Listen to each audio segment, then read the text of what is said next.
अस्सलाम वालेकुम dear viewers, welcome to step out with Nadia Anjum. नाजरीन, आज मैं आपके लिए टर्किया ज़लज़ले की इंतहाई अफसोसनाक वीडियो के साथ हाजिर हुई हूँ ताकि आप अपने ब्रदर मुल्क टर्की के लिए इमदाद भी करें, दुआ भी करें और सोशल मीडिया के ज़रिए अपनी भरपूर नेक ख्वाहिशात का इजहार भी करें।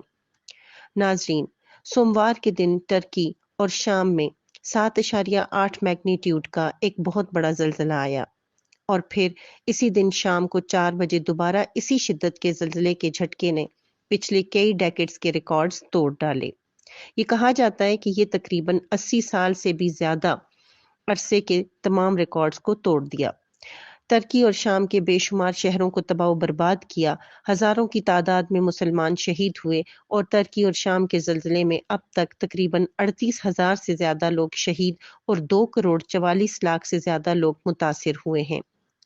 ज़लज़ले के वक्त मुख्तलिफ लोगों का कहना था कि हमें यूं लग रहा था कि ज़मीन चक्की की तरह से हिल रही है, लेकिन ज़लज़ला शदीद से शदीद तर होता जा रहा था। नाजरीन, ये ज़लज़ला सुबह 4:17 पर पीर के रोज़ गाजियानटेप शहर के करीब पेश आया और इसके साथ साथ टर्किया के दूसरे इलाके एडाना, आनाफास्टर और मरास भी ज्यादा मुतासिर हुए। इसका एपिसेंटर 17.9 किलोमीटर था और उसके बाद दिन को 4 बजे तकरीबन इसी शिद्दत का एक और ज़लज़ला डिस्ट्रिक्ट खारामन मरास में एल्बिस्तान में पेश आया। इसी तरह हाते सूबे में भी ज़लज़ले का मरकज रहा। ये तुर्की का जनूबी और शाम का शुमाली हिस्सा है। गाजियानटेप में जो ज़लज़ला के एपिसेंटर के करीब तरीन इलाका है, बड़े पैमाने पर तबाही हुई और तकरीबन 2000 साल पुराना एक किला मुकम्मल तौर पर तबाह हो गया। इसके अलावा पेजारचिक, नूरूद की, ओस्मान रई और स्कंदरम के इलाके भी मुकम्मल तौर पर तबाह हुए और हजारों लोग शहीद हो गए। इसके साथ साथ सीरिया में अजाज, एफरिन, जैंदरिस, एजमरिन के इलाके अर्थक्वेक से बुरी तरह से मुतासिर हुए, जहां पर सिविल वॉर की वजह से पहले ही हालात बहुत नाजुक थे। एलिपो रीजन के रेजिडेंट्स को शदीद सर्दी में बिल्डिंग से बाहर रात गुजारने के लिए कहा गया, क्योंकि अर्थक्वेक के आफ्टर शॉक्स की वजह से बिल्डिंग्स मुकम्मल तौर पर कोलैप्स कर चुकी हैं। यहाँ पर भी हजारों लोग इस वक्त बेसरो सामानी की हालत में बाहर रात गुजारने पर मजबूर हैं और हजारों लोग शहीद भी हो चुके हैं।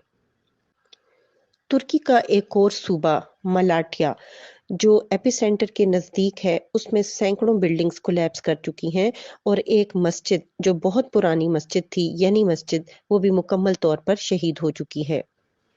ना जानते हैं कि तुर्की एक बेहतरीन मुस्लिम मुल्क है और पाकिस्तान के टर्की के साथ बरादराना ताल्लुकात सदियों पर मुहित हैं। तुर्की का टोटल रकबा 7,83,356 किलोमीटर है और पॉपुलेशन तकरीबन 8.5 करोड़ से ज्यादा है। इस लिहाज से टर्किया आबादी के एतबार से पाकिस्तान से आधी से भी कम आबादी का हामिल मुल्क है, लेकिन ये यूरोप की किसी भी स्टेट का सबसे ज्यादा आबादी वाला मुल्क है। जैसा कि टर्की दुनिया में एक अमरजिंग इकोनॉमी के तौर पर सामने आ रहा था और दुनिया की 7वीं बड़ी मईशत बन रहा था, लेकिन अब ज़लज़ले की वजह से टर्की की ये इकोनॉमी बुरी तरह मुतासिर हुई है। टर्किया अपने डाइवर्स ट्रेडिशनल कल्चर की वजह से पूरी दुनिया में मशहूर है, जिसमें टर्किश चाय, मेजेस्टिक आया सोफिया, कारपेट्स, हिमाम, बाजार, इस्तांबुल और कैपेडोशिया की खूबसूरत डेस्टिनेशंस के अलावा टर्किश डिलाइट्स और बकलावा वगैरह ज्यादा मशहूर हैं और इसीलिए हर साल लाखों की तादाद में लोग वहां पर विजिट के लिए जाते हैं। नाज़रीन, आप जानते हैं कि खिलाफत उस्मानिया पहली जंग अजीम के बाद 23 अगस्त 1923 को ख़त्म हुई और मुआहिदा लोज़ान तय पा गया, जो एक 100 साला मुआहिदा था और जिसकी वजह से टर्की पर बेशुमार पाबंदियां लगा दी गईं। अब 2023 में ये मुआहिदा ख़त्म होने जा रहा है।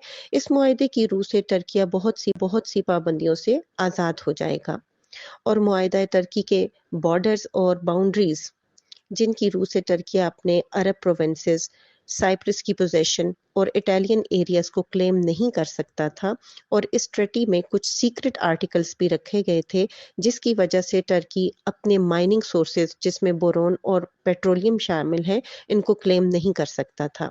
लेकिन अब ये टाइम आ चुका है कि जब टर्की तमाम पाबंदियों से आज़ाद हो जाएगा। ہماری دعا ہے کہ ترکی بہت جلد معاہدہ لوزان کی پابندیوں سے آزاد ہو جائے۔ ناظرین، میں نے اپنے کچھ پریویس ولاگز میں آپ کو سلطنت عثمانیہ کی یادگاریں، عثمان قاضی، اورحان قاضی، ارطغرل اور حلیمہ سلطان کے مزاروں کی سیر کروائی تھی اور خود پرسنلی ترکیہ کو وزٹ بھی کیا تھا۔ اب اس ڈیواسٹیٹنگ زلزلے کے بعد ہم تمام پاکستانیوں کی ہمدردیاں اپنے ٹرکش بردرز کے ساتھ ہیں، کیونکہ جب 2005 میں پاکستان میں تباہ کن زلزلہ آیا تھا تو ترکی کے عوام، اسپیشلی بوڑھے، بچے اور عورتوں نے پاکستان کا بھرپور ساتھ دیا تھا اور مالی امداد کے ساتھ ساتھ اپنے نیک خواہشات کا بھی اظہار کیا تھا۔ ناظرین، اب ہماری باری ہے کہ اس مشکل گھڑی میں ہم بھی ترکی کی بحالی کے لیے جو بھی کچھ کر سکتے ہیں کریں، اور اس کے ساتھ سیریا، لیبنان اور تمام ایریاز جہاں پر زلزلے کی تباہ کاریاں ہوئی ہیں، ہم ان کے لیے دعا کریں اور مالی امداد بھی کریں۔ اللہ تعالیٰ دنیا میں تمام انسانوں کو اور خصوصاً مسلم ورلڈ کو اپنی حفظ و امان میں رکھے۔ اس کے ساتھ ہی اجازت چاہتی ہوں۔ اللہ حافظ۔